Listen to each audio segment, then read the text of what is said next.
Hello, everybody. This is Bob from the future coming at you to let you know that this episode starts a little weird. We start this episode by talking about Indiana Jones and the Dial of Destiny, as well as Crystal Skull. So if you want to skip past all that for spoiler reasons, or you just want to skip right to the sleepaway camp stuff, please skip to 14 minutes and 25 seconds immediately. You know what I watched the other day? What? Indiana Jones. Like the OG one? Dial of Destiny. It's fine.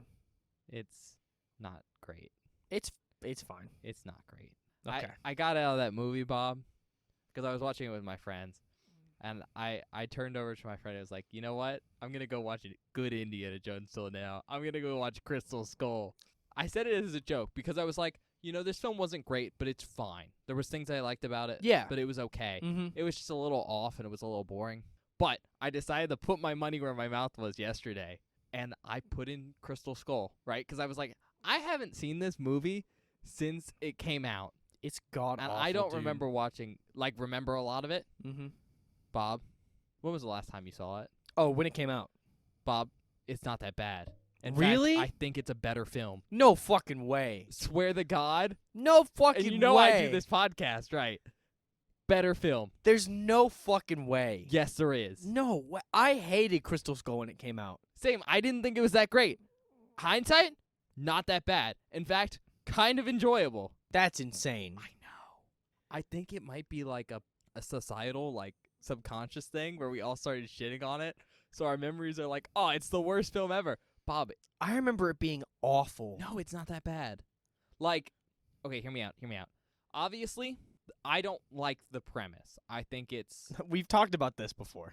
ludicrous, right? Sure. And some of the sequences are a little like over the top and exit the level of believability Mm-hmm. that you'd expect from an Indiana Jones I film. mean, I think Dial of Destiny does the same thing. However, it's a lot. While some of those scenes are more like over the top than you'd expect, overall, it's a lot more realistic than Dial of Destiny. Dial of with Destiny the is action. fucking insane. But also the big thing I noticed, and I had someone point it out for me, and then I was looking at it. Crystal Skull actually looks like a Spielberg film, and not like a generic action movie like Dial of Destiny.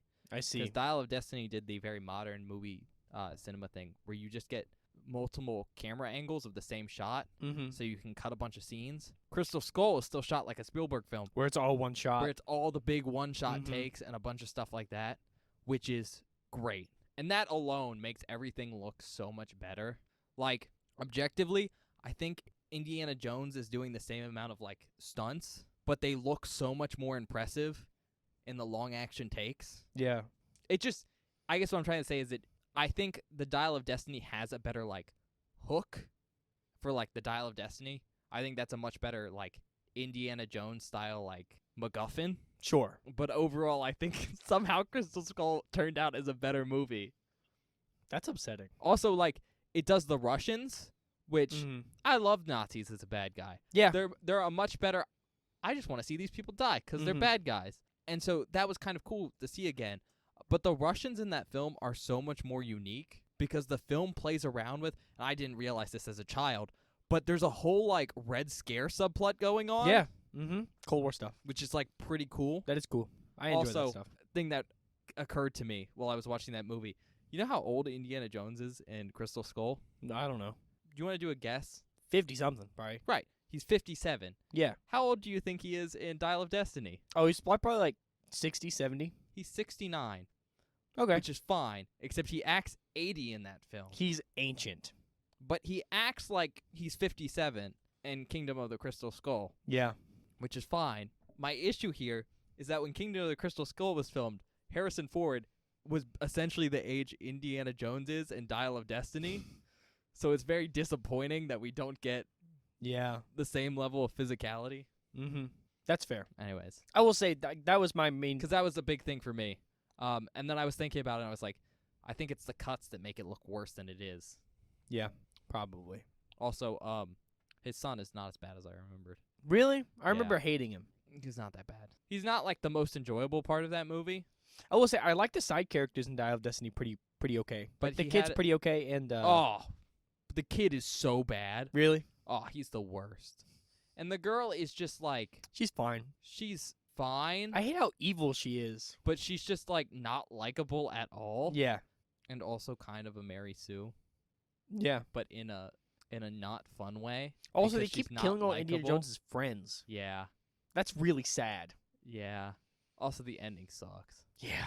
Because, like, I guess what I'm saying is you should go watch Crystal Skull again. It's on Disney Plus. I might just go watch Temple of Doom or something. It's not great, but it's not that bad. I'd put it right around Temple of Doom, maybe a little bit lower. But then again, I really like some parts of Temple of Doom. I was about to say, I like Temple of Doom a lot. But then there's some weird, like, goofiness to it that I think is fun sometimes, but kind of detracts from the whole, let me rip your heart out of your chest. Yeah. Not to mention the lady. Yeah. You know why she got that role, right? Actually, I don't. She was sleeping with the director. No. With the director or someone? Or one of the producers. Okay. Fun fact. I mean, we all know the best Indiana Jones film. Oh, yeah. Yeah. What is it, Bob? It's Last Crusade. Yeah, it is The Last It's Crusade. great. It's the best one. It's so fucking good. I was going to say, Ark of the Covenant is close. Ark of the Covenant is good, but Last Crusade is incredible. But, yeah, Last Crusade's incredible. Oh. Sometimes I also- wish we weren't a horror movie podcast so we could watch Last Crusade. Also, weird thing watching Crystal Skull. Mm-hmm. The beginning of Dial of Destiny takes off, like, with Indiana Jones being in a weird position. Like, he's in New York teaching at this weird college. Yeah. Not sure which one it is. I think, like, New York State or something. But that kind of fits, like, where you'd expect Indy to be at the beginning of Crystal Skull. Yeah. Like, he says he gets fired, and he's like, I'm just going to go to New York, and then I'm going to fly over to Europe and get a job there or something. Mhm. Except by the end of that movie, he's associate dean of his very, very fancy college. Hmm. So I don't know how he ended up where he was. They might have just... well, no, because they mention... Exactly. And also, Indy fucking loaded. We see his house for half a second. It is like a mansion. And he's got a shitty apartment at the And start of Dial of It Destiny. makes sense, too, because he has all his, like, books and relics there. And he doesn't have any of his shit or anything else. Mm-hmm. And maybe you could be like, yeah, his wife took it in the divorce, but that's not how That's not how that divorces works. work, especially in 1969. No, absolutely not. And he hasn't even signed the divorce papers. Yeah. They're not even divorced yet. Yeah. Also, I kind of hate that they left it open-ended at the end of Dial of Destiny when he took his hat. They're like, ooh, make another one. It's like, fuck you, don't make another one. Well, just he said he's not going to do another one. I guess my point is, I wish they had just, well, left it at The Last Crusade. But if you're going to leave it anywhere, leave it at Crystal Skull, because it still feels like an Indiana Jones movie. Yeah. And even if you don't like Henry Jones III, what you do is, it's kind of shitty to kill him off. Yeah. I'm just saying. He But died in Vietnam. such a shitty way for that character to die. Oh, yeah. But what you do is you don't kill him off. You just Don't mention have him. him have a kid Oh. when he's really young. Then you can kill him off. So then there's like another Indiana Jones, and then just set films in like the fucking 80s. Oh, Indiana Jones in the 80s would be so baller. Exactly. Are you kidding That way you me? can have a different actor take over and stuff. Oh. Like, that would have been the way to do it. Because now they're just like, well, the line's dead. Where Oh. you just cast a different actor as Indy and just set it further back. Yeah. Like, I would have just loved to see the first 15 minutes as a full movie. I don't necessarily like the whole CGI face stuff. It didn't actually look that bad. It did, but it didn't real. look that bad. It's a little, there's a little Uncanny Valley, Yeah, a little bit. Like with some of the lighting stuff. but I still think I would have preferred that over what I got. Additionally, I guess my point is, like, I would have been okay if they just casted a different indie actor Mm-hmm. and then had, like, the whole film be set in the past for, like, Indy telling a story. That'd be And cool. you have the stuff in the past with the different actor, Mm-hmm. and then maybe just have Harrison Ford for, like, the present moment stuff. Mm-hmm. Yeah, that's fair. Just because, like, the main problem with that film, I think, was Indy couldn't do a lot of stuff. Mm-hmm. 'Cause And Harrison I felt Ford that. is, like, 87. No, he's 81. He's ancient, bro. He's 81. I'm going to be really sad when he dies. He He's such... almost died, like, when we were, like, 8 I know. or, like, 12 in that plane accident. Mm-hmm. On the same day as Spock. Oh, I didn't know that. Yeah, Spock died that day. Oh, God. It was almost like a double whammy for nerds. That would have sucked, everywhere. man. All right, are you ready to start this podcast? Yeah, man. Okay.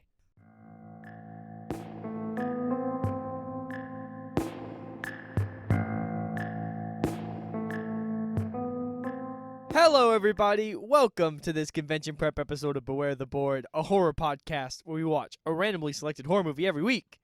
I'm Bob. And I'm Ben. I'm going to tell you right now, I'm going to leave all that in, Oh, okay. and the intro just happened. So Okay. we talked about Indiana Jones for a minute. well, You we heard it. might get flamed up for my controversial opinions on Indiana Jones. That's fine. That's fair. We don't get to talk about stuff like that a lot on the podcast, so I think I will just leave that in. It's fine. I'm not sure where I'd rank them all. I don't either. But, like, I think I'd have to rewatch Dial of Destiny not in the theaters for, like, a second time Yeah. to do a good comparison. I have to watch it without my dad being Um, present, because my dad was just busting a nut the whole time. But He loves like, Indiana Jones, though. There was some issues with the films, and I'm not sure, like, which one I like better. Having seen both recently, I think I Mhm. maybe lean toward Crystal Skull. Like, Because there was, like, some actual tomb skulking, which was fun. yeah, man. Yeah. We didn't get to really see any of that. Yeah, that's fair. And, like, the thing we got... And there was no snakes! No.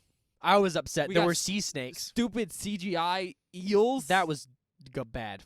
I didn't like that part. just a lot Or more the part with the CGI. fucking the bugs. Didn't care about that either. Yeah. I thought like the puzzle thing was pretty cool. Like in the actual tomb. That was interesting. I guess. I did enjoy the obligatory blonde-haired, blue-eyed Nazi man though. I mean, He was funny. yes. Also, Mads Mikkelsen does a good job being that villain. Okay, Nazi, fine. My favorite part though are the Nazi cosplayers. Yeah. It's great. Yeah. It's so fucking funny. Yeah. My big issue though was the simple fact that he totally should have died in like 1945. Yep. I don't know how the fuck he survived that. He got hit by like a big piece of metal, like a metal I-beam going like 60 miles an on hour. a train. He should have been split in half. We should probably have given a spoiler warning. And then you can just do it at the beginning of the episode. okay. They heard it. It was you went, we're going to start this episode talking about Indiana Jones. Yeah. You put that right there. Spoiler warning.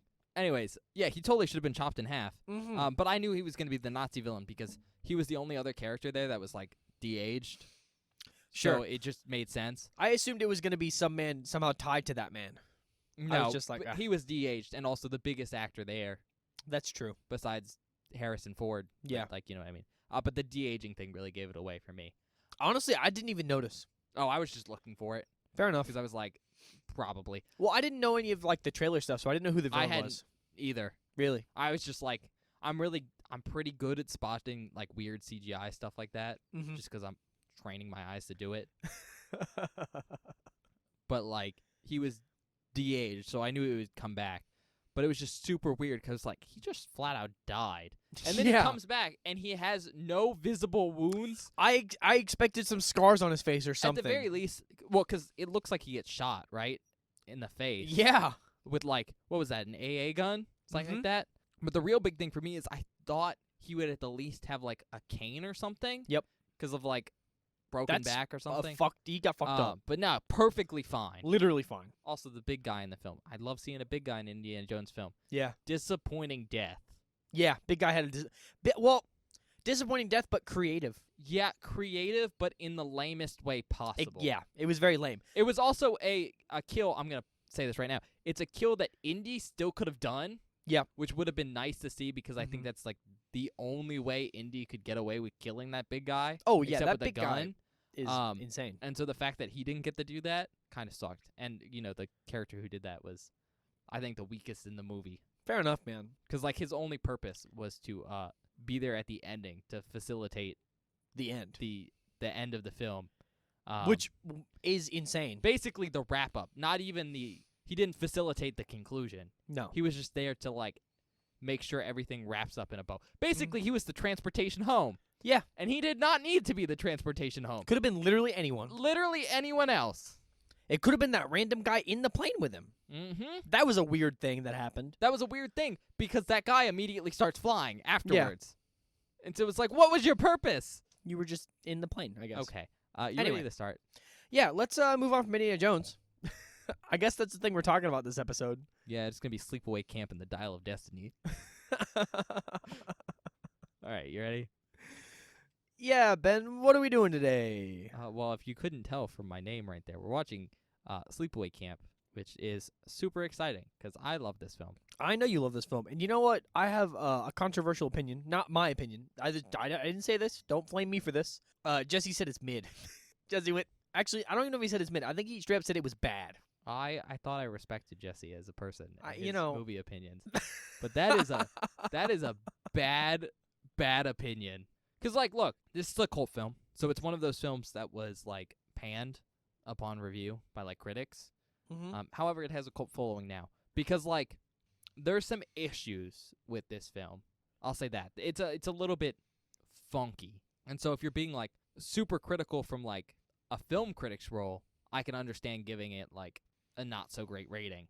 Sure. However, if you're able to like just accept that this is an eccentric movie, it's great. Okay. Like it's really good. Before we get into the actual, you talking about the film and whatnot, Yeah. I will say, I told you I had some news. I'll save that news. I have different news, but this has to do with boobs. Yeah, don't give me a weird look. I'll explain in a second, okay, man? I trust me, it's not weird. Darcy, who you know and I know from Joe Yeah. Bob's Last Drive-In, I follow her on Twitter. We've been over this thing. She retweets pictures of naked women on my Twitter feed. You know what movie came up? This movie. I saw boobs from this movie already on accident. I was just going through Twitter, and Okay. she was like, Sleepaway Camp. I was like, God damn it. Do you know anything about this film besides No. the fact that it's a sleepaway camp? Sleepaway Camp, there are boobs in it, and Felissa Rose is in the movie. Okay. Those are the things I know. You seem miffed. No, I'm just trying to remember who's naked in this film. I think it's only one character. I saw her. Fair enough. All right, you ready? Yeah. Anything else? Okay. No, nothing else. We're watching Sleepaway Camp. It came out in 1983. The description, you ready? Mhm.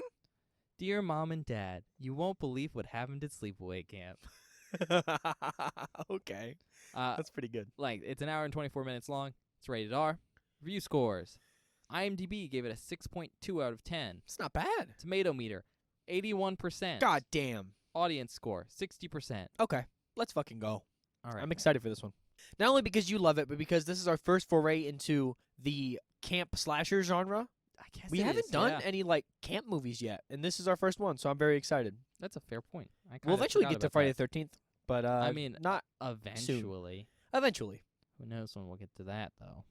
I don't know. That's one of those ones that I'm excited for because I know a lot of people like see Friday the 13th as like their favorite slasher franchise. You mean me? You are one of them, but I mean a lot of people, for a ton of people. Well, I mean, out of the big slasher franchises, there's what?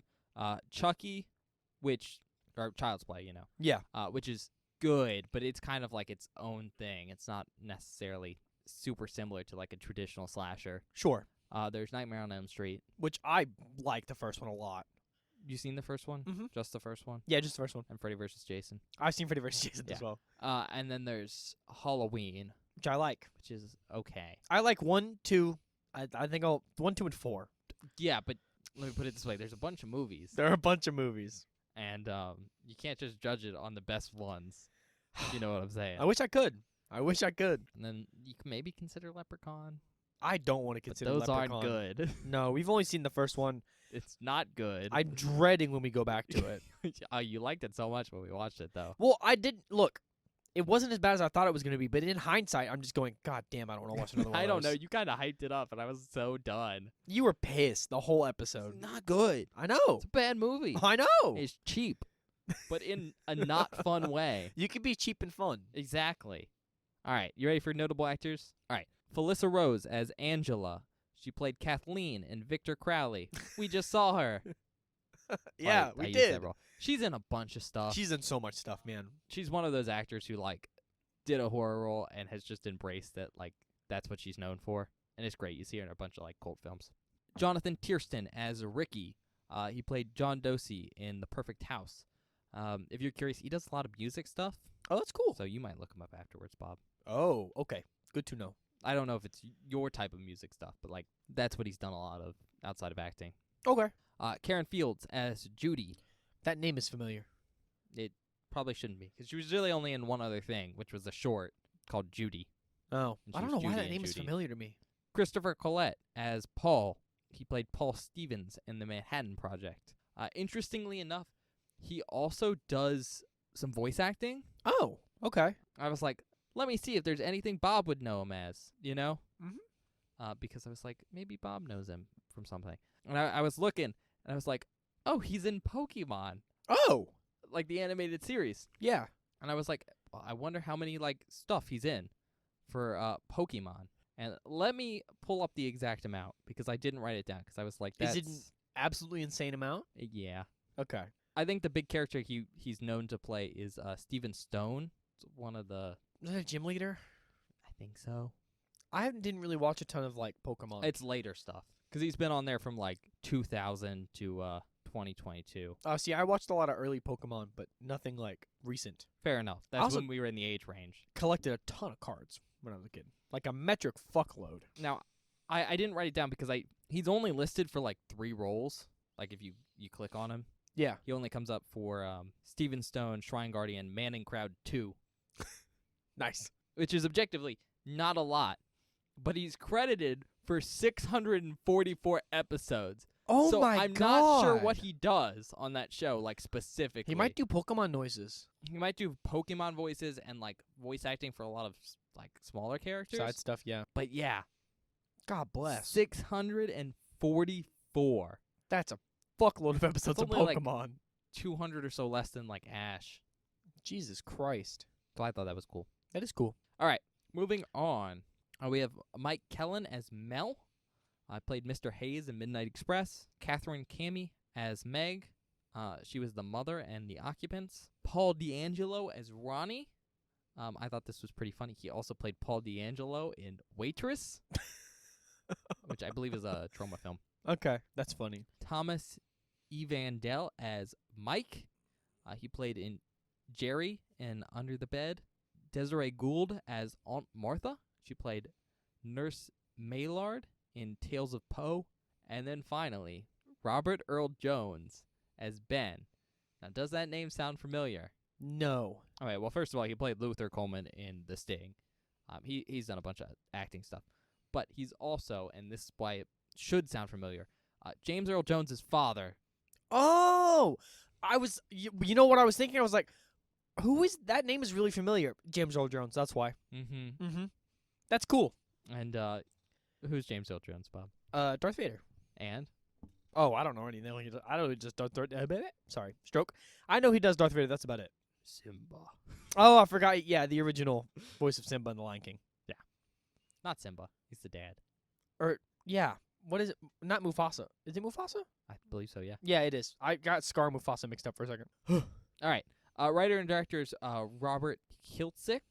He really hasn't done anything else. I feel like a lot of these movies, older movies that we watch, that are like classics, like a lot of the actors I don't know and the director I don't know because they do like this one thing and it's incredible, and they don't do anything else. Yeah, well, it happens. I heard he was a student when this film was made, but I don't know about that. Like, still in film school. That's crazy. But I'm not sure, so don't quote me on that. I'm not gonna quote you on it, but I'll believe it. Sure. He did direct one of the sequels. Oh, that's cool. But only one of them. It's the most recent one. The most recent one. Well, yeah, Bob. There's always a most recent one. Huh. That's how multiple films work. No, I know, but like when you say most recent one, this came out in 1983, so most recent is a big wide range where it could be. But like, Yeah, but it could also be 1984. yeah, I don't know how many. I assume there's more than 2 of these. There is. So yeah, that's just interesting to me that. I can tell you how many there is if you want, but Well, I just I feel like that's maybe a spoiler because we're probably gonna watch them all at some that's point. fair. Yeah. So I didn't want to leave it vague. All right. Budget's estimated at $350,000. Pretty Awesome. good. Country of origin, United States. Tagline: "You won't be coming home." All right. So the movie was shot in upstate New York over a period spanning 5 weeks, starting in September of 1982.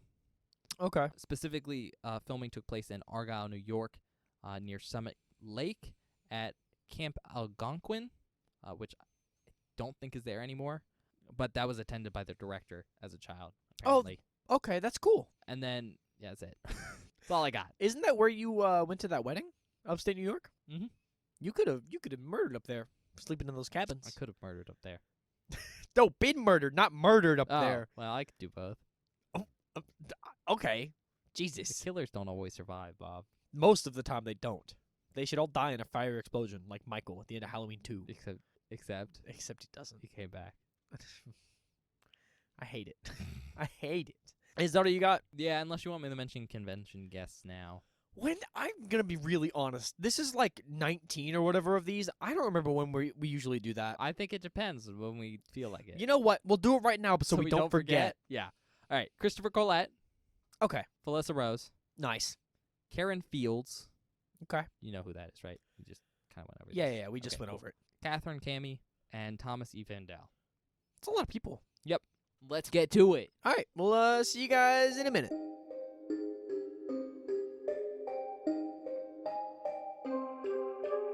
Hi, everybody. Welcome back. We just finished watching Sleepaway Camp.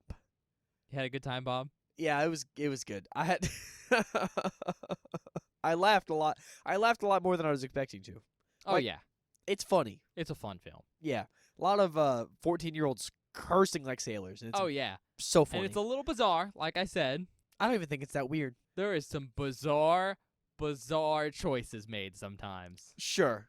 For especially acting Well, and that's line fair. delivery. That's fair. There's some great lines. All right, I'm going to get into the description, though, before we talk about any of that stuff. Yeah. Yeah. All right. Okay, Sleepaway Camp. It's a pretty basic premise here. It's about a bunch of kids. They go to a camp. Slowly, people start dying. Yep. And the film is primarily kind of like a whodunit, Mm-hmm. because while we do get to see a lot of the kills, they are POV kills, a la Black Christmas. Yep. And Michael Myers, and other slasher movies at this point. And that allows the film to be, again, a whodunit of like, who's the killer? And, we're given hints throughout, and you can try and play an investigation game with your Yeah. friends while you watch it. But it's kept as a secret up until, I'd say, like the final moments. But yeah, that's basically the whole movie right there. Yeah, I mean, it's not much deeper than that, for real. The only thing I think that's worth mentioning is we follow like a pretty small cast of characters. Like Yeah. there's a bunch of kids at this camp, but we're following fuckload. a couple, and like the most important people at camp. So like Ricky, Angela, Paul, Meg, Judy, Mel, Ronnie. Ronnie. That's Basically the been it. named characters. Yeah. There are some named side characters that are around to do funny things. But those are kind of the ones you see the most. Like, I enjoy Gino. Gino's funny. But yeah, we'll leave it there for the description. Again, because there's not much to it. Like there's a good amount to it, but like that's the plot overall. Yeah. I am gonna recommend you go and watch this movie like unspoiled, Mm-hmm. or at least For as sure. unspoiled as you can. Because the plot's pretty simple and it's like a whodunit, but also because like it's pretty fun. And if you It is haven't fun. seen it, go watch it. Yeah. I think it's great. a lot of the surprise is, like, what happens at the camp, I guess, if that makes sense. Like, seeing the kids react to different shit Yeah. and do funny things because they're kids. Yeah. It just makes it enjoyable. All right. On that note, though, we're gonna start talking about the movie. So like, heads up for general spoilers. Yeah. We will get to a part where we're like talking about the The end. end, and we'll give you a warning for that. So if you're okay with hearing like general spoilers, stick around for now, because we'll give you a warning when we're talking about like major spoilers. Mm-hmm. So, do you want to talk about something specific, or do you just want me to start with like my points I want to talk about? And We then- can start with your points and then work from there. Okay. So, I think I just mentioned this, but like one of the first things I want to touch on is how bizarre this film is. And the things that really stick out to me are line deliveries. The first one, and the most obvious we see in the film, is Ricky and Angela's, I'm just going to say mom, it's Ricky's mom, Angela's like aunt. Mm-hmm. She acts like an alien. She's strange. She's so weird. She's a strange, strange woman. And it happens right at the beginning, but it really does prepare you for a lot of the lines in this film. And it's just, Oh, yeah. it's so great. I think it's one of the funniest parts of this film. It's just some of the weirdly, not just weird, but like some of the quotable lines, but then just said in the most over-the-top way. Yeah. I've told Bob a lot of times, I quote things from this film a lot. And I can't do it in front of Bob, but now I can. It's true. Now I've seen it. But it's not just like line stuff. There's also just a lot of stuff happening in the camp that is like understandable to happen in a summer camp, but is also just like kind of bizarre to include in the film.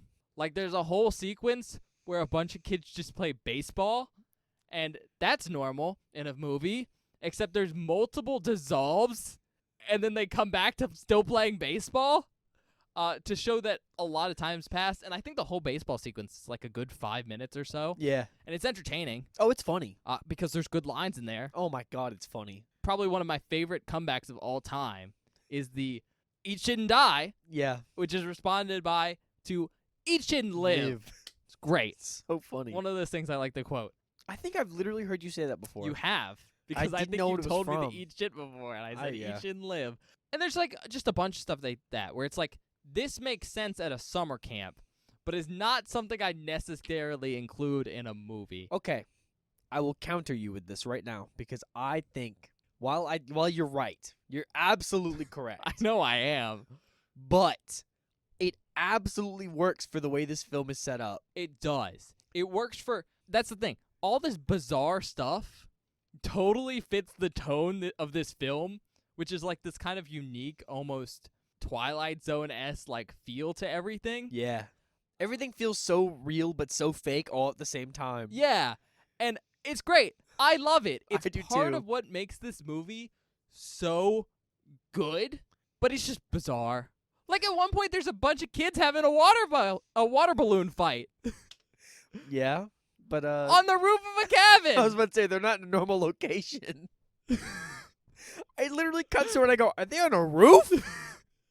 Just casual. And like no one questions it at all. No one cares. At one point the kids get yelled at.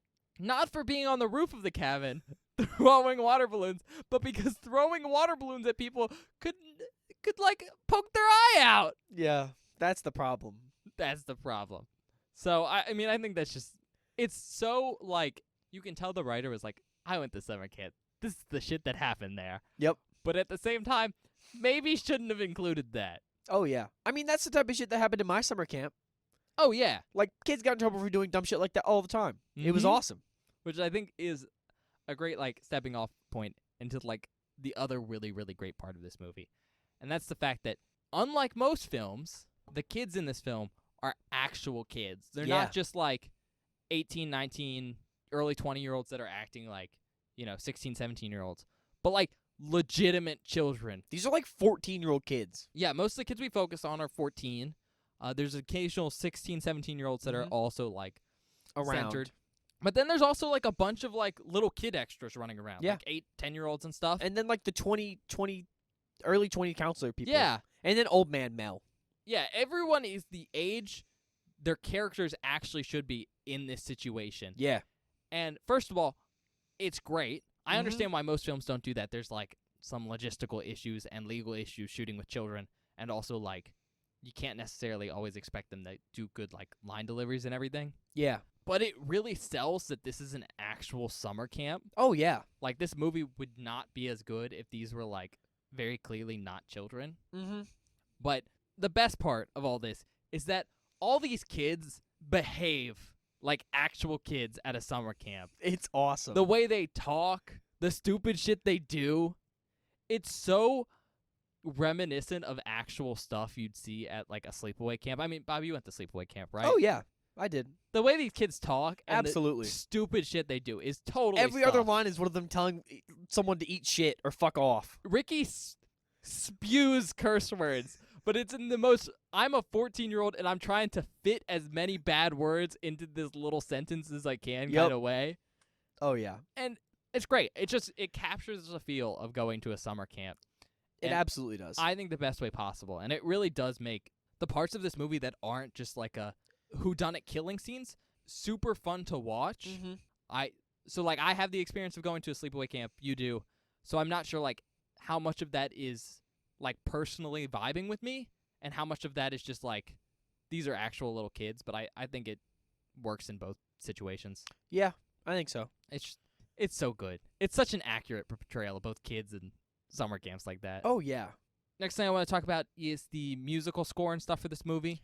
Yeah. It's good, right? Yeah, it's interesting. It's very different than what I expected. I said it right when the intro comes on because it's like they pan and they show the summer camp, which I think is a really good way to do the opening credits because, back in the day they still had to show those before the movie. And I think that idea to show the whole summer camp in these like slow panning wide shots is really good because it establishes the scale of the place. Yeah. And so you don't have to be like, where is everything? Mm-hmm. When we're just like actually following characters. Yeah, it's a really good way to show us the to show us the environment we're going to be experiencing throughout the entire film in a really quick, easy, and accessible way. Yeah, so it's subconsciously in your mind when you're Mhm. watching scenes later. But over that, they're playing like the main kind of dramatic score, and I love it. It's like a big orchestra kind of thing, and it really reminds me of like an old school suspense film. Mm-hmm. What did you say it reminded you of? I said it reminded me of the music from House on Haunted Hill. Yeah, Very mean, much in the same vein. that's kind of what I was feeling like, something from the 50s or at least a black and white kind of Mhm. suspense film, Yeah. like Hitchcockian. It's really good, and it's not necessarily what you'd expect from a film like this, because like. No, not at all. First of all, we mentioned the whole weirdness, but it also just has like, again, kind of a low budget aesthetic. Not Yeah. low budget, but almost like amateurish kind of Yeah. feel. Not in a bad way, but it just not in the way you'd expect it to have like a whole like legitimate orchestral score. Like you'd expect, I don't know, synth, especially because it's the late 80s. I expected synth, on God. I was Yes. waiting for the synth when the movie started. So to get this very classic score is really good, and it's really different. It's honestly really refreshing in a very different way. Because when you look at stuff like same era, Halloween 2, Mm-hmm. synth. It's They also- take the original Halloween score and they put the synth over it. And it's really cool and it fits the 80s. But this is refreshing because it's not that and it's what you expect coming in. It's So, also- it's cool. a lot more upbeat, this like the synth stuff, Yeah. which I don't think would work in this film. This 'cause- is oddly foreboding. Yeah, which works because once again, all the killer stuff is POV. Yeah. And so the most you see of the killer for like the whole movie is like a hand or two, Uh-huh. and the foreboding dramatic music really makes those slow like unseen kills so much more suspenseful Yeah. and like on the edge of your seat. Because can Mhm. you imagine if that was like fast like synth music? It would have had to have been a lot more violent, Yeah, which I don't think would have worked. I wouldn't want though. Yeah, I wouldn't either cuz like look, I'm not going to lie, spoilers here. Kids get murdered, Oh right? yeah, fuck them kids. Fuck them kids, as Ben likes to say. And like, this is something. Child murder is a much more unacceptable topic than adult murder. Oh yeah, it sucks. So the fact that they make all these kills super slow and foreboding and ominous, and they're not like violent, murderous kills, is actually it works a lot better to soften the blow. That's not even like I think the thing I would have for the takeaway here. Oh, really? It's more the fact that like because these kills of these children feel slow, they feel more brutal. Even though there's not like a lot of like on-screen like violence, like you're not watching someone like take a hatchet to someone's face over and over and over again like you No. would see in Hatchet. Yeah. But you are watching these kids die, and because they're dying like slowly, it just feels like more horrifying. Yeah. But I'm saying like watching a kid get chopped to bits is not something I would have liked, I guess. Like it doesn't feel as good as watching these children get murdered slowly. Fair, I guess. I don't know how else to put that, but that's just something in my mind where I'm like, I don't want to watch a kid get eviscerated, but I don't mind watching a kid get murdered slowly in a horrific way. That's fair, I guess. I just meant it to me it feels like spreading it out feels like the kills are more horrific for the Oh, victim. for sure. Oh, some of these deaths are fucking horrific. Yeah. I think we're both thinking of the same one. Yeah, dude. What the fuck? Ugh. I couldn't believe it. I literally was like, you're like, what's happening? I was like, ah! Which I think is a good lead into the kills and like the makeup stuff on them is all fairly impressive. Oh, yeah. Like the kills in this, pretty unique Oh, yeah. overall, Oh, yeah. especially some of them. And we're gonna talk about maybe one or two here. Maybe. So spoilers for like kills. Yeah.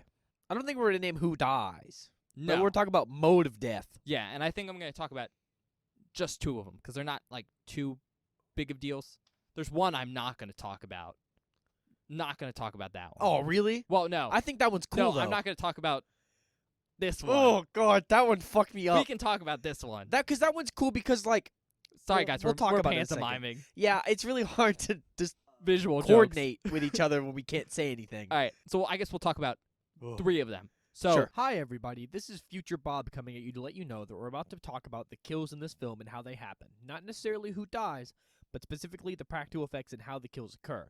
So, if you do not want any of the kills in this movie spoiled, please skip to 48 minutes and 24 seconds immediately, Once again, that's 48 minutes and 24 seconds immediately. Okay, let's talk. We're not going to name names, No. but we will talk about them. Mm-hmm. First of all, first one in the movie, not a kill. Someone gets burned. Someone gets fucked up. And, Bob, how are you feeling seeing that? Look, it was fucking gross. It was grotesque. We've seen a couple of people get boiled in this in a movie in this show. Halloween 2 coming up again. Someone gets boiled in that. It looks fairly impressive, like there's flesh and stuff. This guy gets like 3rd-degree burns over his entire fucking body. Yeah, and he's screaming the whole time. And he's fucking flailing the whole time. And like you can see there's like parts on his cheek that like bulb in and out, like pulsate. Yeah, it's 3rd-degree burns, so he has blisters everywhere. Oh my god, it's foul. And some of them have popped. So there's like skin just hanging off. It's pretty great. Oh, I think what they did there is some of it I think is like, what's the really thin paper? wax paper? Not wax paper. Like you used for packaging, like tissue paper. Oh yeah. I think it's some tissue paper that they've like kind of put down for like the skin. And then I think the blisters might be something like latex balloons, That makes sense. like a condom or a water balloon or something Yeah, okay. that they fill with like probably like a beige substance. Oh. Or if it's condom, that's already kind of beige. Yeah. And then they glue that down. And then what I think they did is I think they got like Vaseline or something to get him on it, like to put on him to Yeah. make him look like he looks wet. he's oozing a little bit. He looks wet, gross, and oozing the whole time. Yeah, it's pretty great. It's pretty great. That's like our open kind of the movie. Yeah, that's one of the first horrible things you see, and it's fucking horrific. It preps you. Did you gag? I Uh, think you did when things started moving on his face. When things started moving on his face, I lost my shit because I was like, oh, just like watching blisters like pulsate and bulge on a man. I just can't do, man. Next one I want to talk about is there is a fake corpse at one point we get to see. Yeah, that was Primarily good. because something comes out of the corpse's mouth, I'm sick of that. I don't like when that happens. which is pretty fun. I always like to see that. But I will say it is probably the least good-looking thing in the movie. Yeah, but it's still not bad. Mostly because, like, the fake head doesn't look super realistic. However, it is not bad, and fake heads are hard. Fake heads are really hard. And it does look like the person. Oh yeah, It just looks for a sure. little off. And I just want to bring it up because, like, while I'm going to applaud, like, most of the other effects, I do need to mention when something doesn't look great. Fair Be enough. Slightly objective here. But I mean, they make up for that by something coming out of his fucking mouth. Oh, yeah, totally worth it. It's And I think part of the reason it doesn't look good is because we're watching this in HD. We'll Fair talk about enough. that later. Next one I want to mention is probably the coolest kill in the film. The bees. Oh well, that one's good too. Or I that guess one they're is good. wasps. I think it's wasps. But someone has, like, wasps dumped on them Yeah, in Or a they're, confined like, space with in a a whole confined nest. space. Horrific. I don't think you realized you could die that way. No, I assumed you'd only die if you were allergic. No, if you get stung enough, because it's, what, It's like venom? Yeah. Yeah. I don't know. I didn't know how many you needed to die, but I mean that guy definitely got stung enough to die. I mean there were, I would say probably at least 1,000 on his body, and they're all like detailed and gross and disgusting. It's foul. It's just absolutely horrific. And it doesn't take, like, it takes a good amount, but it's, this was a big hive. It was like a head-sized wasp Oh hive. yeah, it was a fucking massive wasp hive. Are you googling how many wasp stings it takes to kill a man now? Yeah, so this thing, I'm not sure how accurate it is, says it's 10 stings per pound of body weight. Okay. Well, actually, that's a lot. Yeah, That'd take like 2,000 stings to kill me. but it says the average adult can withstand more than 1,000. No. But keep in mind, they can sting you like 3 times in like a second. Yeah, because they don't die when they sting you like bees do. Anyways, Crazy. He gets stung to death. Awful. It looks gnarly. I It's think the gnarly. best part is there's some like open sores from where Oh. he's been like bit and stung. Yeah. You get to see a bee crawl out of one of them, Yep. which is because I think they use real bees on this. It's another dummy. Yeah. But And they, there are bees all over it too, just crawling all around, over it. chilling. best part though, some of those open wounds. Were you looking at No. what they were made out of? Uh-uh. I'm not sure if it's all of them, but definitely some of them. So I'd assume it's all of them. Just some of them look better than other. Raspberries. Oh, that makes sense. It's my favorite thing because it's such a like. It's in high def, so you can kind of tell, but it looks really good. It does look really good. It does look really good. And I think it's a good example of like achieving a lot with very little. Mm-hmm. Because that's like such an obvious thing to use. Yeah. Because it looks pretty close to like an open wound like that, kind of a blistering open thing. Mm-hmm. Yet it's like much more obvious than say like an applicable silicone prosthetic. Yeah. Now, I don't. Raspberries have been ruined. Glad I ate that donut during the movie and I didn't save it. I got Bob a raspberry filled donut. Yeah. Ugh. Ugh. It's cool though. It's cool, but Like you can just use stuff like that to achieve such good effects. yeah. Shows good skill from like a makeup perspective. Bob, you can talk about the one you want to talk about now. Are you sure? You don't have to if you don't want to. That's the one I was. Yeah. Well, that one's cool. Okay, so there's a kill. Is that one you were thinking of? Yeah, because Okay. I want to talk about this one for a very specific reason. Because like someone gets stabbed, Yes. but you don't actually. They get around actually having the person be stabbed by having the knife go through a surface and then into the person's back. Yeah, it's like a thin surface, and they stab through it Yeah. and then drag it down. So you don't actually see it hurting the person's back, but you get to see the blood come out the other side of the wall. Super cool. Super cool way to show something like that while not having to do all of the extra prosthetic makeup and stuff and like show the effect of getting a back ripped open. Yeah, because that's a very hard effect to achieve, Yeah, that to As- make it look good. especially with this budget. Because like $350,000 is a lot, Mhm. especially in 1983. 83. This was recorded in 1982, but like that's still a lot of money. However, doing like full person like prosthetics like Yeah. that is super super expensive, and that's again it shows a lot of like forethought Mm-hmm. from like a cinematography angle and also like a practical effects angle of like how do we get this shot with the budget we have. It's And- also a good way to keep the killer hidden still too. yeah, and we're talking about how that one's done. I assume they just had him stab the wall. Yep. Drag the knife down, and then there was probably like a bag of blood like glued to the other side. Yep. That leaked through. And Simple, it looks good. but it looks good. Yeah, it's brutal as hell.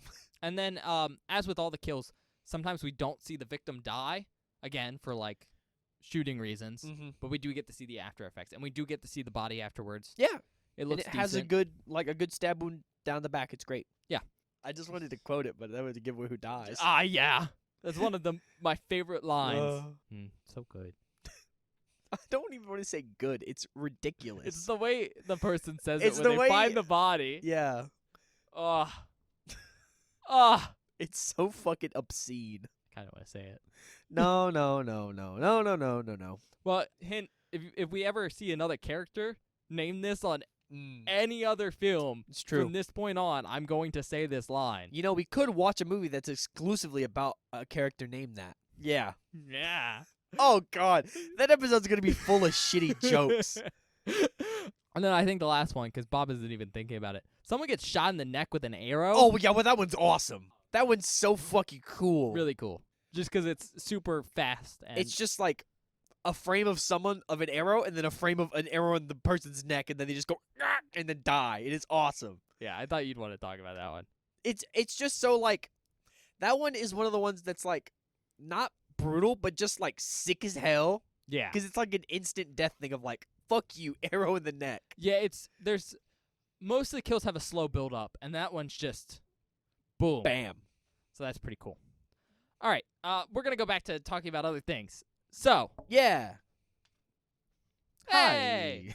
for Hello. you guys who tuned out for a second, Yeah, you're back now. hey, Hello. we're back. Okay, we just talked about like specific kills. Now, before we move on, I do want to mention the guy who does the practical effects. Oh yeah, that's cool. I don't often get to like talk about practical effect guys on here. Yeah. Just because that's a harder thing for me to research, Mhm. especially because practical effects guys and like their stories behind stuff is one of like the big things you get on like Blu-rays. Yeah. It's kind of like the main appeal of buying Blu-rays, at least for Oh. me. And so again, I don't have access to those right now. I will at some point, but I don't right now. So it's hard for me to like mention those guys and not mention the story behind how they do stuff without saying that. But I am going to mention one thing really quick, and that's that the guy who does the practical effects in this movie is Ed French, Okay. who we've actually seen doing practical effects on another film that we reviewed on this podcast. Ooh. In fact, it's probably one of Bob's favorite films. Can I guess? Because I think I know what the answer is. What? April Fool's Day. No. Oh, damn it. It is a holiday movie. It's not Leprechaun. Don't you dare say it's Leprechaun, because I'll get really angry. That is in Cranberry Sauce. Oh wait, Blood Rage? Yeah, he does the practical effects on Blood Oh Rage. man, what? He also has a cameo in Blood Rage. Oh, really? It's Bill, Oh my God, he's Bill. the quote unquote sugar daddy, Yeah, well, I mean, Bill's pretty great. which means he did the practical effects on his own kill in that movie. Yeah. The Man, if you haven't checked out Blood Rage, that is a funny episode. Not Not- a good movie. not a good movie. Hilarious episode. Fun to laugh at if you like kind of schlocky B movies. If though. you're into an Oedipus Complex movie, that is the movie Don't for you. spoil it. Look, that movie's fucking insane. Now, we've talked about, good practical effects. I do need to mention a very noteworthy costume fail. So, there's a character in the film. He's a cop. Oh get yeah, to see yeah, him- yeah. Once at the beginning of the film, and once at the end. Yeah, because I mean, of course, the police show up when people started dying. And I knew it was a funny bit, so I was like, when we first saw him, I was like, Bob, look at his face. Yeah. Memorize it. We'll talk about it later. And we were like, okay. I thought he was like a famous man. Yeah, that you had thought- a cameo or You something. thought I was going to talk about it like here. Yeah, I did actually. But then he shows up again. And Yep. I'm like, Bob, do you notice anything different? And I need to explain this right now. Bob hasn't gotten a new prescription for his glasses in, Over 5 years it's more than that. It's more than that. 6 or 7? since 2018. That's like 5 years. Yeah, Okay. yeah. Almost. I got a 6. new prescription when I got out of high school, All right. Well, and I haven't gotten a new one since. Bob really needs to get one. So this is me shaming him on the podcast, so he goes and does Yeah, it. I mean, you're right. Look, Especially I will. because we watch a movie podcast where being able to see detail Yeah, is really important. it saves me at some points. Sometimes it saves me Maybe. because I don't notice things. But I bring it up because very glaringly, this man has on the fakest mustache ever when he comes back the second time. Because he has a mustache, like a real mustache, Yeah. in the first half It's a of the nice movie. mustache. And in the second half, it is so fake. It's like a 2-part applied mustache. So it's like one half and then the other. Yeah. Really big, bushy thing. And it's black, which doesn't sound that bad, except this man has brown hair. And he Yeah. had a light brown mustache before. And this is like a jet black, bushy stash on his top lip. Took me like 5 minutes to notice. Oh my God. I pointed out when the guy walks on screen, he's like, you see it? And I was like, of course Bob's going to get this. Because I forget he has bad eyes sometimes. Because I'm like, his eyes should be just as good as mine because he's wearing glasses. And he should keep up with his prescription. But also, it's just like, does not match his hair color at all. And Bob goes, I don't know what's different. Is it a different actor? No. It's the same hair. Mm-hmm. No, that's the same mustache. I didn't notice until it got a close up, and I And went. then "Oh my eventually we get a God." really good close up, and you go, oh. fake mustache, It's so fake. but it's funny. And it's funny. And I just want to bring that up because, A, it's like not great costuming there. But also, do you know the reason that happens? Well, I assume the guy shaved his mustache. Yes. Do you know why, though? Maybe they had to reshoot some stuff. Well, no. Well, Oh, you wouldn't shave it to reshoot some stuff. well, I'm saying they had to reshoot some stuff, but he had shaved his mustache. You know, because he thought they were done. Sort of. Okay. Probably why it happened. And I don't know the specifics, but I can take a pretty good guess. Is people, when they're actors, especially in smaller films like this, will be looking for different roles at the same time. That makes sense. And he probably got a role or was auditioning for a role where he didn't want the mustache. And so he shaved it. But remember, filming's taking place over 5 weeks, and they probably still had scenes for him at the end of filming Yeah. because he comes back at the end. But they decide to, he decided to shave his mustache in the intermittent time. And so they had to cobble something together. Which is not something you should do if you're in a film. You have to keep your I mean, if I'm being hair real, the same. But you've said this multiple times throughout the film. This was not meant to be viewed in HD. that is fair. It probably looks fine. Yeah, no, Bob. It's okay. It's so off color. I tried really hard to give it some credit there, man. No, I tried, man. It probably looks better. You're right. It probably does look That's better. the thing with older films like this is certain things that stand out as like not great probably looked better when they weren't in HD because these films were never meant to be seen in HD. But sometimes things are so noticeable Yeah. that like it would have been harder to see, but if you had a good eye, you would have been like, I think that's a fake mustache. Do you have anything else you want to mention before we start talking about the ending of this movie? Okay. Well, I assume the last thing we're probably going to talk about is probably going to be the ending, Yes. right? Unless you have no other talking points other than talking about the ending? Yeah, we're going to talk about the ending and, like, the killer and stuff like that. Yeah. But we'll give another spoiler section for that. So that'll be the last thing we talk about. Do you have anything else? We haven't really talked about any of, like, we talked about the acting a little bit. Look, the acting in this film is not incredible but it fits the tone. It's all so weirdly over the top and wild that it fits the aesthetic of everything else that's going on in the film, so it all works. Fair. Although I think some of the kid actors just act like real children. Yeah, and that's good. But I'm talking about specifically Mel. Yeah, see, the adult actors are just over the top. Mel, Ronnie is hilarious. Ronnie's great. Ronnie is Bringing it back.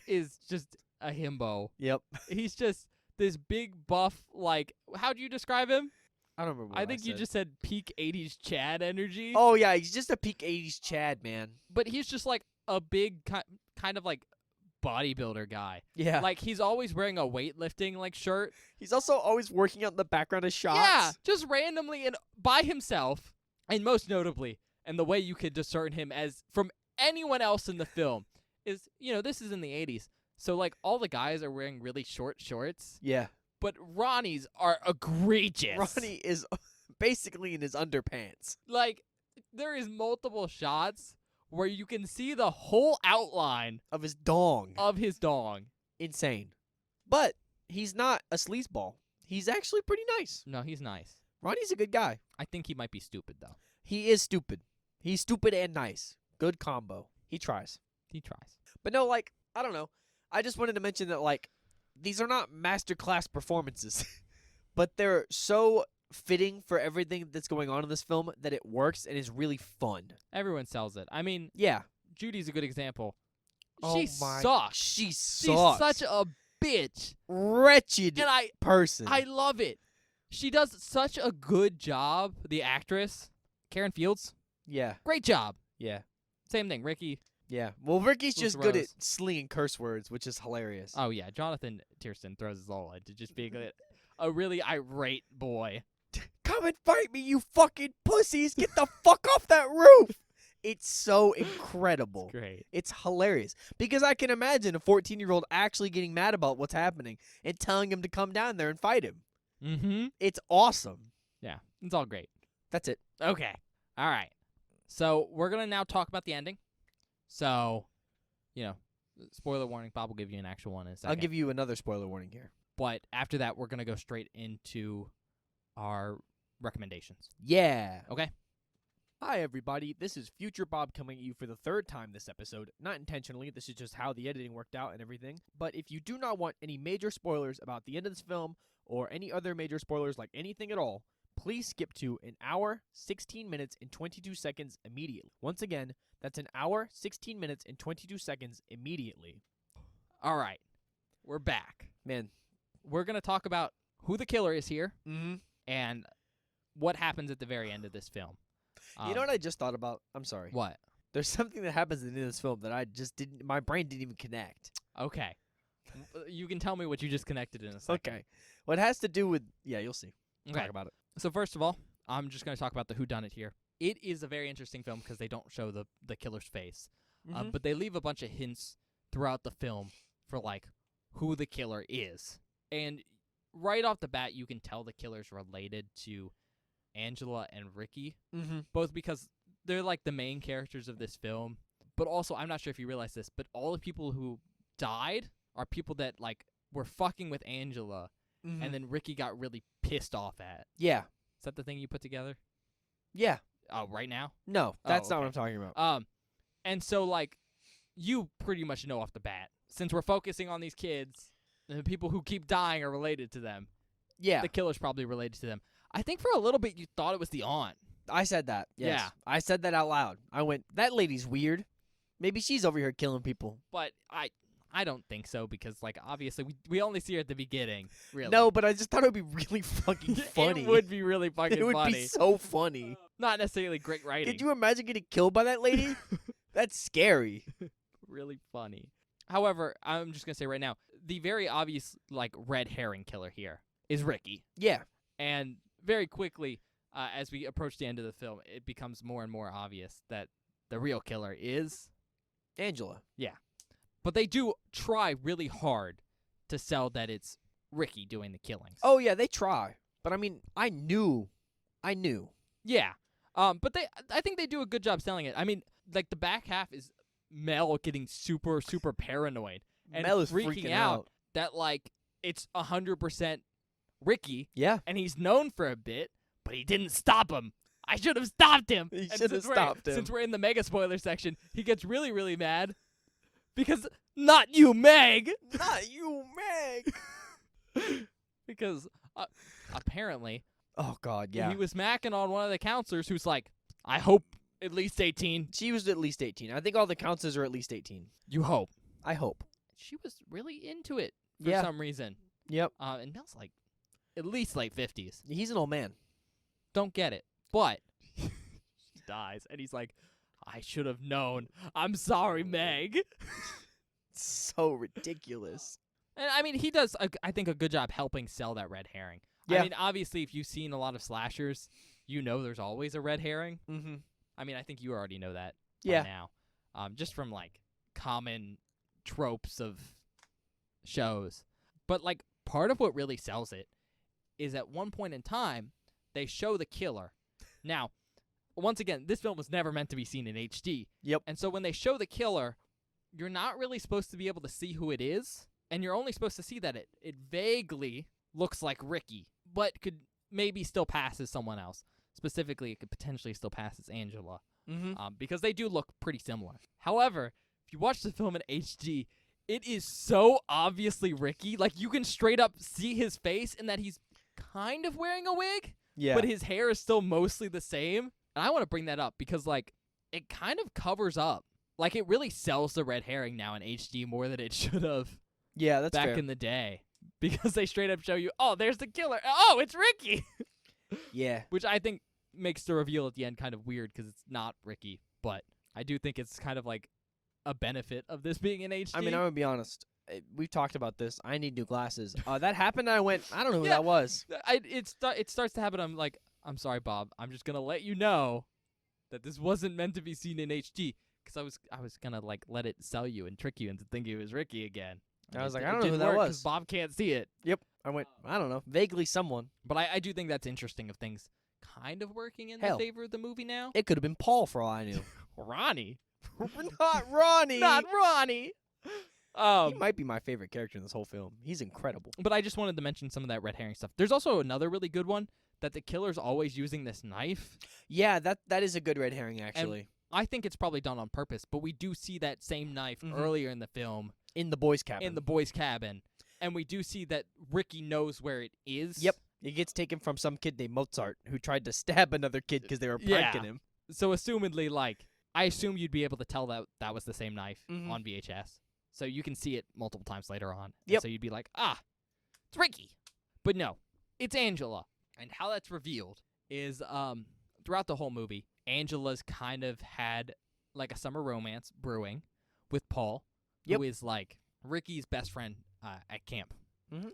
And, you know, it's been a little rough. It has been rough, but I'm gonna be honest. Blame Judy. Okay, it starts okay because, like, when she first comes to camp, Angela doesn't talk to anyone Mm-hmm. at all. Bob had some Nah. ideas about why Don't say that. Angela wasn't saying anything, I was wrong. and then it's eventually revealed it's because of the trauma. Yeah. And you were like, "Oh, Yeah. can't believe I didn't put that together sooner." Well, I hadn't thought about it. Because the cold open, we basically just get to see a dad and two kids. I guess they're twins, a boy and a girl, Mm-hmm. like swimming at the lake, and a speedboat, very specifically a speedboat from this camp, basically goes out of control and hits the boat with the kids and the dad on it, Mm-hmm. and like one of the kids and the dad drown, and the one that survives is Angela. Yep. And so, you know, they don't tell you outright until I think like halfway through the movie. But Yeah, it's- you learn it from like a throwaway line from like one of the other kids. It's implied heavily. It's also like one of the kids talks about like going to visit Ricky and Aunt They name the aunt's name. Mhm. I always forget what her name is. Yeah, one of the kids goes like, "I'm sorry about. I heard about what happened to your family. I'm really sorry." And No. that was the moment where I went, "Oh God, yeah, that's damn." what told you. I just meant like you can tell almost immediately it's Angela just from that cold open Mhm. if you're paying a lot of attention. But it is like implied throughout. Like the reason she's not talking is because she has a lot of trauma. Related to the water and And boats. Very specifically, this lake where the Mhm. camp is. But anyways, Paul's like straight off the back, kind of like the only one besides her cousin that's really nice to her. Yeah. At least from a kid. There's one counselor who's nice to her too. It's Ronnie. Well, Ronnie and Susie. I guess there's two. Oh yeah, Susie's nice too. But Ronnie's like the head counselor, but also in charge of the boys, so he doesn't see her a lot. Mm-hmm. And then Susie has like a bunch of other girls she's in charge of, so She can't be around all she the can't time. be around all the time. But Paul's like the only kid that's trying to be nice to her, and so Angela opens up to Paul, and it's kind of sweet. But after a little bit, you start to learn that Paul's a little forward. Yeah. He tries to push things a little bit too far, Mm-hmm. and every time he does, you can tell it makes Angela really uncomfortable. Yep. Because consent's cool, kids. Mm-hmm. Ask before you do things. That's how it works, baby. So that's kind of like a little bit of a red flag and isn't helping things. But it seems like they're mostly okay, Yeah. except for at one point, Paul pushes it way too far, starts trying to, like, I think, undo Angela's shirt. Yeah. She tells him no and gets super uncomfortable and leaves. And because Paul's upset, he ends up kissing Judy. Ugh. Because the whole time, Judy's been, like, the worst to Angela. Oh my God. Just absolutely the worst. And when she notices that, like, Paul's paying attention to Angela, she starts trying to, like, get Paul's attention. Both because I think she doesn't like the fact that someone's paying attention to not her, Mm-hmm. because she is a diva.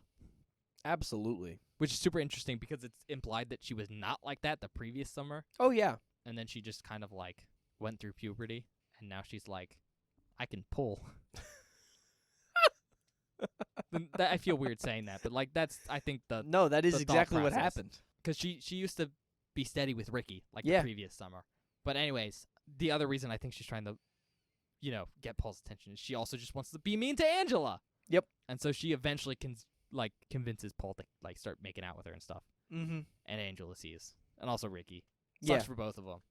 I like that Ricky's response is just give her the finger and go, fuck you. Well, Ricky, this is what, like halfway through the summer at this yeah, point? Ricky's like, over it. I'm done trying. You're a bitch. So, that kind of ruins things. But Paul's, like, trying to make it up to Angela. Because I think he's like, I kind of fucked up. Yeah. That was fucked. Mm-hmm. At least he feels bad. Yeah. I mean, I think he knew what he was doing was wrong. He just did it anyways. Mm-hmm. But eventually, Angela's like, I guess meet me by the lake. This is, like, at the very end of the movie. And, like, all the killings have, like, pretty sped up. Mm-hmm. And we see them go into the lake, and Paul's like, "What do you want to do?" And she's like, "Let's go swimming. Take off your clothes, because they don't have bathing suits." Mm-hmm. And then it cuts. And also, like, a lot of other kids have been skinny dipping. Very Yeah. common thing that's been happening. Apparently, fun thing to do at summer camp, I guess. It is. Yes. I never skinny dipped at summer camp. I absolutely did. I was not supposed to. Definitely weren't. Nope. Anyways, we cut back at the end of the film, and we see Ronnie and Susie are, like, trying to search for Paul and Angela. Mm-hmm. Because they're missing. Yep. And some other kids have been found dead, so they're like, we got to find all the kids so we can round them up, make sure everyone's safe. And they're looking on the beach, and Ronnie's flashlight goes out. So they have to slowly walk up because they see a figure there. And they're like, oh, it's Angela. Angela, are you okay? Because she's humming. And we get to see Paul's just laying down in her lap. Like, his head's resting in her lap, and he's laying down. And then Angela stands up, and we see Paul's head fall down onto the ground because he's been decapitated. Yeah, what I realized earlier was Paul died. Yeah. That hadn't even Oh. crossed my mind. That's what you realized? Yeah. Oh. Okay. Well, Angela stands up. And right when she stands up, it cuts to a flashback. Yes. Oh my God. And, Bob, I want you to know my heart was pounding because I was like, when is Bob going to figure it out? I don't think you figured out till the reveal. No, I figured out when in the flashback. I was just like, Immediately? Jesus H. Okay. Christ. Mostly because I like the.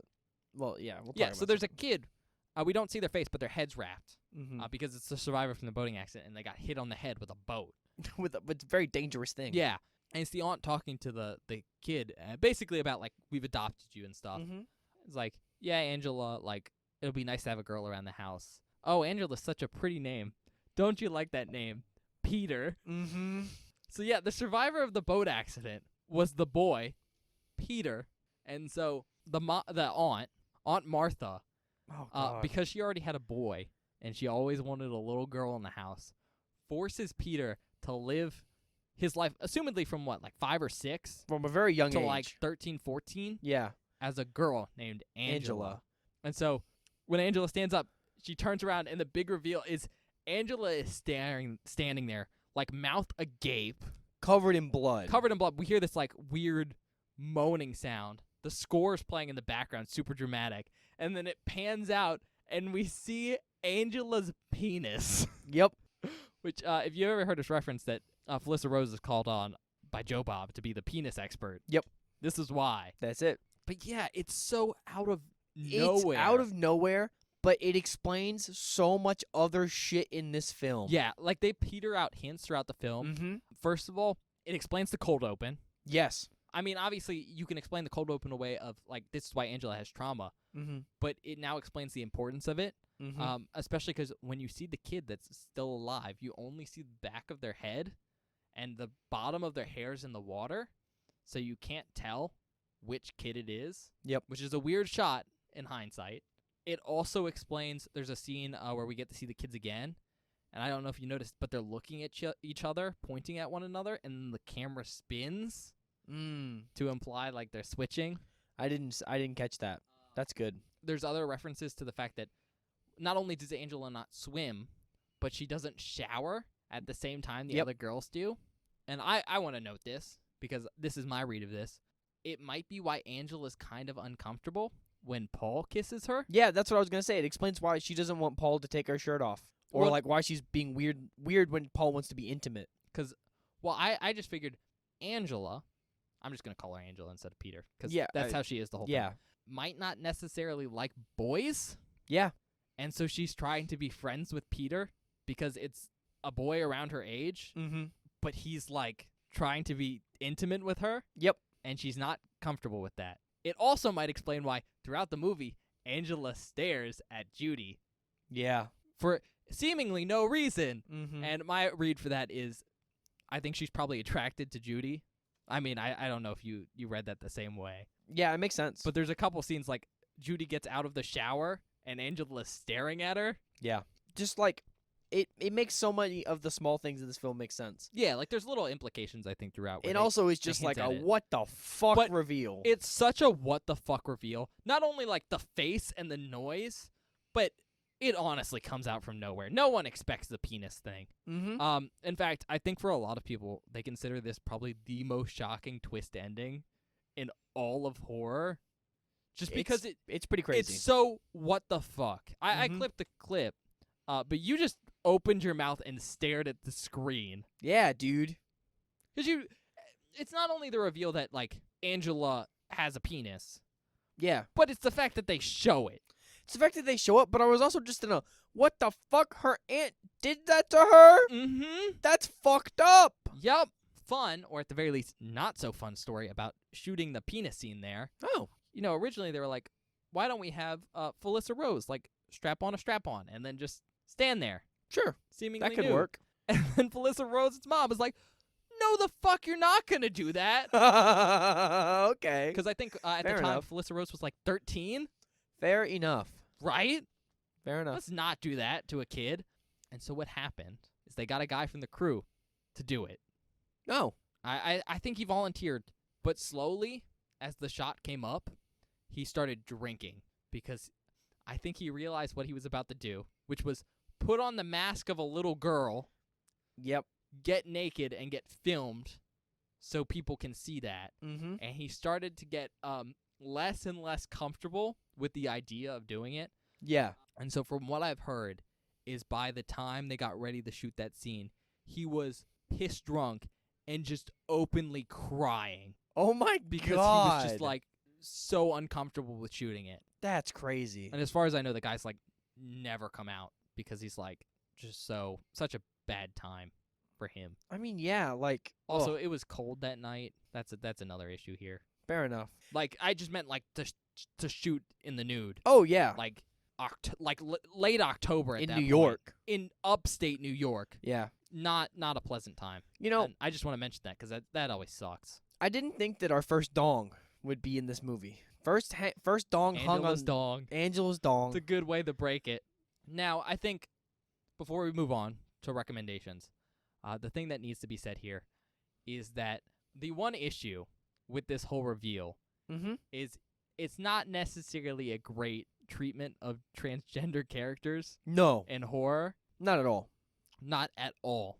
Because, part of the implication here is that Angela's killing people because she's transgender. Yeah, And, you could also chalk that up to the fact that, like, it's trauma that's what I was gonna from say. being forced to transition, Yeah, when you don't want to at all. but still portraying a transgender character as, like, a psycho killer isn't great and was also kind of a trope. Oh, I didn't know that. Not, like, a super common trope, but it did happen. There's a couple big horror movies where, like, the killer is, like, transgender. Huh. And it's never, like, a great portrayal. And I think that's No. important to mention. However, that is, like, a product of the times Mm-hmm. kind of thing. I mean, this is from the 80s, man. yeah. And so, like, while I think it is important to mention, you also have to step back and try to, like, just still enjoy the film. Mm-hmm. If you have a problem with that. I mean, if you have a problem with that, that's fair, too. And that can ruin your experience of this movie. But, Yeah. it is important to talk about. Okay. You ready? Just do recommendations? Yeah. Okay. I'm going to welcome everyone back. Hello. Hello. All right, Bob. Do your recommendations. Fuck. Okay. Let me hold on. Okay, yeah. If you are into slashers set in summer camps and you haven't seen this one, this feels like the one that you should start with. This is the epitome of the summer camp slasher Well, in my mind. there's one other. that Well, really there is stands one other out. that we have not watched. Yeah. But this for me, of the ones I've seen, which is just this one, it's great. Well, it's a summer camp movie called Sleepaway Camp. It's a sleepaway camp movie told Sleepaway Camp. Yeah, It's so on the nose. Oh yeah. So recommend for that. If you're into a whodunit whodunit film, great for that too. It's very good. I enjoy the fact that it's a whodunit because I feel like it adds to the suspense, which you wouldn't expect from a movie like this. At least I didn't expect from a movie like this, so I thought that was really fun. Third recommendation. If you want to see a movie about like young, like teen protagonists and like characters where they're the focus, this is a fantastic movie for that. I think all the kids do a really good job and they're really funny and they actually act like children and are like kids that are cast at the age of the characters they're playing. So it makes a lot more sense. Yeah. It's also great for that. Yeah, I think those are my only recommendations, honestly. Okay. Lots of similar ones. If you want to see a like summer camp movie, like a Sleepaway Camp one, this is pretty great. It's probably like one of the go-tos I would choose if I'm like, I want to watch a movie set at a summer camp, at least in horror, especially because it has kid actors. And I think that's a good transition to if you want to see a movie, especially a horror movie that stars child actors acting like actual children. This is a really good example of that. Getting good child actors is hard. Mm-hmm. It usually relies on the director to make sure your children are acting like real people and not like paid actors. But I think everyone does a pretty good job acting how shitty kids would act at summer camp. Oh, yeah. Next up, if you want to see like an 80s slasher, like a late 80s slasher, I think this is a pretty good example. I mean, it feels pretty standard for a summer camp slasher, but just in general, I think it's a decent slasher overall. Oh, yeah. And then last but not least, if you're into that kind of like weird, cheesy B-movie aesthetic, this is right up your alley. This is the cult movie. Mm-hmm. If you like that style of like horror movie, like cult classics, you'll probably like this one. If you already haven't seen it, haven't already seen it. All right, rate it, Bob. Fuck. You can't start the recommendations and the review with a fuck. Because, look, Bob, speak. I really like this movie, Yeah. but Yeah. it's not a perfect film, and No. not everyone will love it And- as much as I do. And also, the stuff I like about this film, I don't necessarily think was intentional. Exactly. In fact, I think it was very much not intentional. So it's like, I personally could give this a 5, and I really want to, but I won't. I'll bring it down 4.5. Okay. Because, like, it is the epitome. It encapsulates what being in a summer camp as a child, as a 14-year-old should be, and was for me at least, in such a perfect way, while still maintaining that, like, suspenseful whodunit horror vibe in, like, the best way possible. I enjoy it so much. And also, like, most of the kills are creative, and the practicals look pretty good usually. And while there is some weird stuff that's, like, over the top or strange, it fits the tone of the film really well and still maintains that sort of summer camp vibe. So I don't really have any issues with it. I think the only issues I have with the film are, like, some of the, like, summer camp stuff is, like, maybe a little long. Yeah. But other than that, like, I really like this movie a lot. I think it's super fun. No, I mean, fair enough. I'm also kind of in a weirdly hard boat, right? Because I really like this film. It's probably one of my favorite horror movies, especially because I like slasher films and I Mhm. like B movies. Yep. And so it's a great combination of both those things. Not to mention the weirdness of it makes it so quotable. Whenever I have the chance, it's like a little worm in my brain where the line pops in and I need to say it. But there's objectively like a bunch of issues with it. Yeah. I mean, we've talked about some of the scenes go on too long, but just like some of the acting choices from the actors is just really bizarre. Line delivery is the really big one because that shows through because some of the writing is a little over the top, Mm-hmm. and when you combine that with not always the best acting, like objectively, you get these really interesting like lines. Yeah. Some really Uh, funny lines that I don't think are intended to be funny. It's what makes them so like quotable. Mm-hmm. But and I don't know. That's just kind of how I feel about the film. Like overall, it's pretty decent, but there's a lot of like minor issues that add to the charm for me. But also like do take away from like how good this movie is, like from a more critical standpoint. Yeah, for sure. Additionally, like, well, I hate to say it, it's pretty generic. I mean, don't get me wrong. All the summer camp stuff is probably the best portrayed summer camp stuff you'll see in any horror film. Mm-hmm. And like the whodunit stuff is pretty good, pretty unique. I mean, I think overall the film's really great, but it's also just kind of a slasher summer camp film, Yeah. which is Look, it's the only one I've seen. a So stereotypical for me, it's still thing for unique, a reason. man. Yeah. So it's just like a mixed bag because like I really enjoy it, but it's kind of like iffy on how good it is as like a film. So I'm gonna give it. I've never seen you go this long before. Well, because I'm between two ratings, Okay.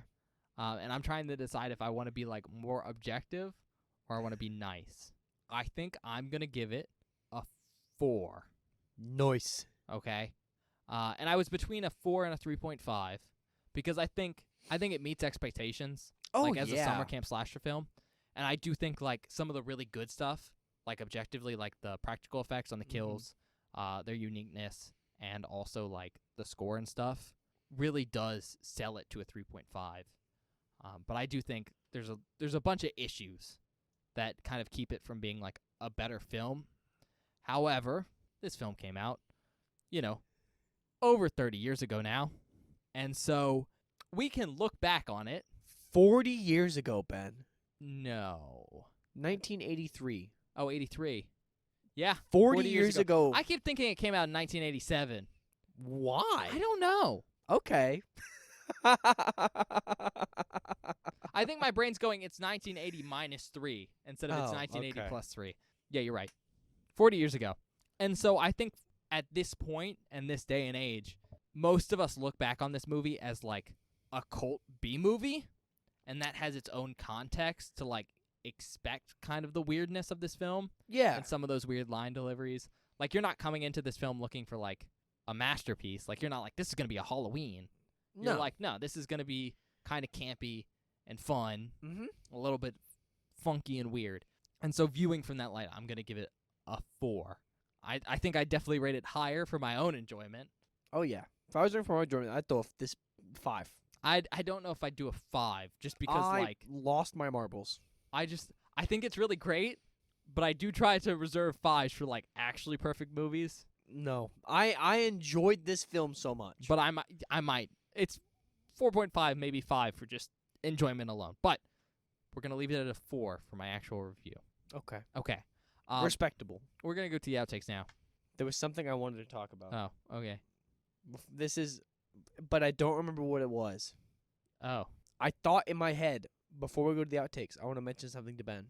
It was mildly interesting. Oh, okay. I don't remember what it is, so forget it. We're gonna go to the outtakes, and once we stop this recording, you're gonna remember. Probably. We'll see you guys in a minute.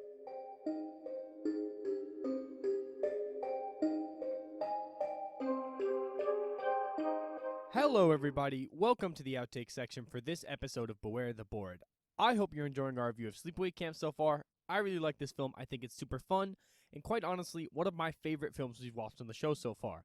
But if you do not want any spoilers from this outtake section, please skip to 1 hour, 32 minutes, and 25 seconds immediately. This first clip is our reaction to seeing Ronnie in his short shorts for the very first time in this film. My latte's already getting cold. Look at these shorts! Jesus Christ! This next clip is me figuring out why Ben loves this movie so much. I don't like that guy. I don't think you're supposed to, Bob. Also, you know why I think you like this movie so much, Ben? Why? I assume a bunch of kids are gonna get murdered. And you're always like, fuck them kids! Fuck them kids! Yeah, bro, I know. This next clip is our initial reaction to Judy being a wretched person. What a fucking cunt! She was so mean. Yep. He didn't even do anything. This next clip is me and Ben talking about Ronnie being a nice guy and also Ricky saving the day. I've heard some people read that scene there as Ronnie feeding Artie children. No, I think Ronnie... But I'm pretty sure Ronnie is just a himbo and is not aware that Artie's a pedophile. Yeah, that's how I took it. I think Ronnie's genuinely just trying to be helpful. Oh, yeah. He seems so nice. He's too nice. I think he's just kind of stupid. Yeah. I just wanted to establish that. Oh, God. I don't like this. I'm waiting to see if something happens. He's whipping his cock out! Help! Saved by Ricky. Yeah, get him, Ricky! Oh, God, Artie, don't kill the kid. This next clip is our reaction to one of the first grotesque things you see in this film. Oh, God. A pot of boiling water. That's never a good sign. How many people have I seen boiled alive on this show? A lot. One. More than one. I think just Halloween 2. That guy in My Bloody Valentine with the hot dog water. 2. Oh! Already quit being weird. Ben's deaf, just like in real life. Oh!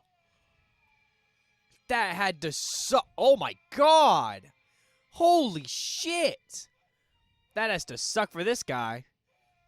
And you know what? I really don't care because he's a pedophile. Well, I feel bad for Ben. Oh! That's good, like, makeup. Mm-hmm. That's, like, really good. Holy shit. I'm not going to say... Well, I'm going to say he deserved it. Yeah, he kind of sucks. Yeah, look. Great he's way a- to he's start a this pedophile. movie with, like, a guy who you're like, wow. Oh, that was disgusting. The way it was, like moving on the side of his face.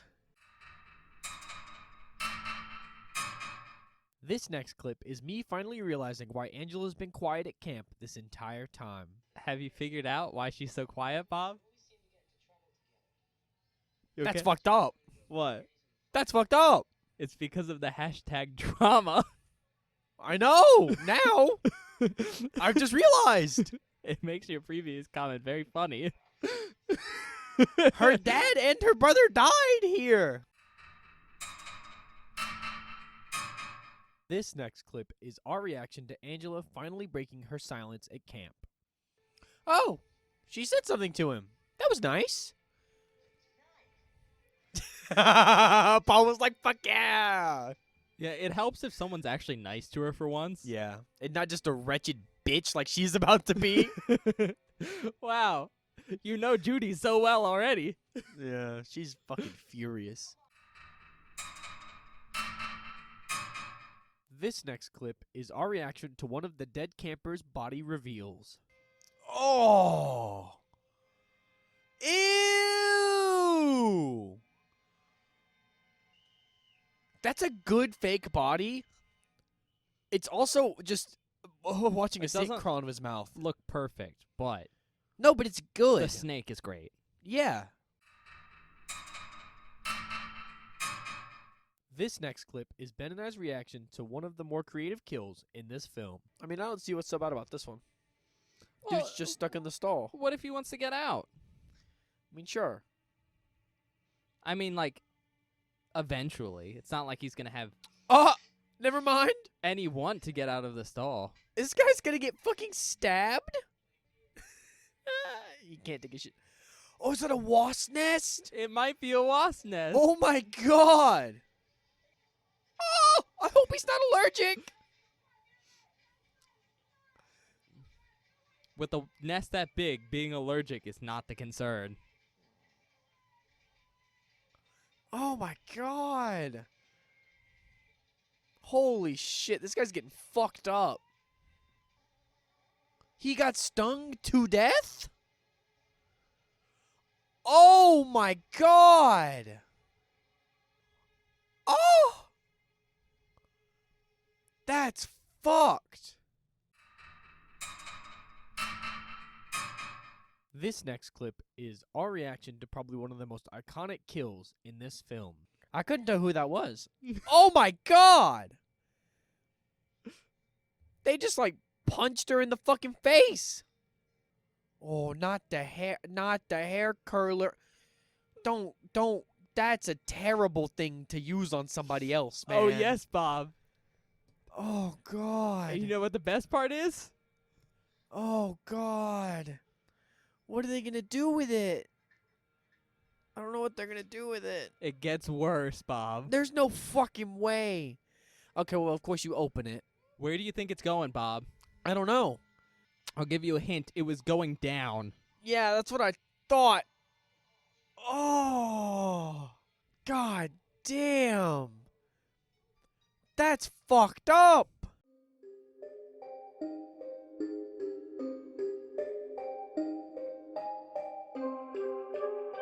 Hi, everybody. Welcome back. Guess what Bob remembered? I remembered the thing I wanted to say. Hey, you told me, since we're going to the convention with the people from this movie, that you wanted to take something for an actress to sign. Yes. And you were going to tell me what it was after I've seen the movie. What is it? So, okay, it's related to a heavy spoiler here. So I'm going to pantomime it for Bob. Okay. But the character that Oh, I want to bring that. Oh, that's good. That's really good. I was wondering what you were thinking about bringing. Really funny, right? That's a great one. You're right. I do want to steal that because that's funny. But see, part Damn. of the issue is I'm also like, I could bring a poster and get like a bunch of people to sign Yeah, it. that's what I was thinking too, man. Because there's going to be a bunch of people from this movie there. And also, I always feel a little bit iffy on getting people to sign items, Yeah, that's fair. in part because I'm not sure like if an actor's comfortable with it, because sometimes people go to the conventions to get stuff signed so they can sell it online, No, I don't want to do that though. I Which just is- want to have cool stuff. which is kind of shitty, but I don't Oh. want to do that. I just want it. yeah, Yeah. like how I'm gonna buy a Michael Myers mask and get Nick Castle and Tony Moran to sign my thing, I don't think Tony Moran's or there. Nick Castle and OG Michael, Low Kid Michael. There's also another Michael. Yeah, but I just want those two. You should get all of them. That's for on a separate thing. I want a mask that is just Nick Castle. just the original and- 3? Yes. Okay. Leave them. They're their own thing. Well, you're still missing one, but I get what you're saying. Yes. Okay. You know what I mean. If only Dick Warlock was coming. Dick Warlock's not the original one. No, I know, but I like Dick Halloween Warlock. 2.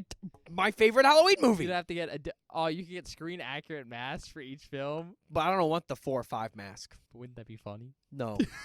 I hate the mask in 5. Okay. Well, you hate one of the masks, Bob. No, I hate that mask too. All right. Okay, moving on. Yeah. check us out wherever you get your podcasts. We're on Spotify and Apple Podcasts and other places. You're probably listening to us now on something. Somehow. We're there. We're also on YouTube, which is a good place to listen to us and show us support because, like, it's really easy to see stuff there.